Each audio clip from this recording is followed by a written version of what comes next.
You don't have to look too far beyond the front page of today's paper to know that we live in a dangerous world. But what is the worst that could happen? What does civilization's biggest threat look like? Would it crush our society? Would it destroy our values? Would there be any survivors? This is What If, and here's what would happen if a nuclear bomb went off in Washington, D.C. As the seat of American government and an emblem of Western democracy, Washington, D.C. is a natural target. With the White House, Congress, and the Supreme Court, a nuclear attack, however unlikely, would deal a crippling blow. Nuclear bombs come in a variety of sizes, the smallest being the Cold War-era Davy Crockett, which uses a 35-kilogram shell that could wipe out anyone in a 150-meter radius.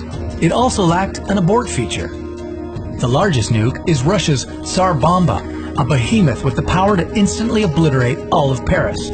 But in this scenario, the nuke that descends upon Washington, D.C. has a 10-kiloton yield, slightly less than Hiroshima's Little Boy, the first nuclear bomb ever deployed.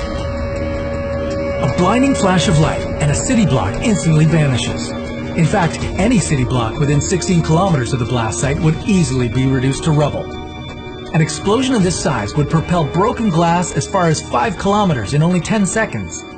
DC's power grid would immediately fail, and the bomb's electromagnetic pulse would render most cell phones and electronic devices within 3 kilometers completely useless. After a nuclear detonation, our human instinct may become our worst enemy. Many people would likely head towards the blast site, hoping to rescue or reunite with loved ones. Others would take to the roads, hoping to escape. But a concrete basement, not a car, is your best chance of survival. Upper atmospheric winds, which move much faster than anything we experience on the Earth's surface, would spread deadly radioactive dust far beyond the blast zone. The nuclear fallout could be traveling as fast as 160 kilometers per hour, if not faster. From 32 kilometers away, people would have roughly 20 minutes before harmful fallout would reach them. Depending on atmospheric conditions, fallout could come in the form of deadly sand, ash, or colored rain. Those who didn't find shelter soon after witnessing these effects would severely increase their chances of harmful radiation exposure and long-term cancer risk. With improved technology over the past few decades, the Integrated Public Alert and Warning System is capable of reaching the majority of those affected in the blast zone through a variety of channels. But evacuation would still be a logistical nightmare.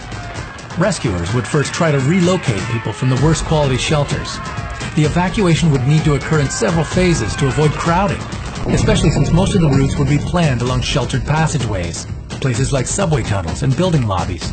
Complicating the challenge would be the fact that most of the first responders would be busy fighting the hundreds of fires that would be raging for several kilometers above the ground.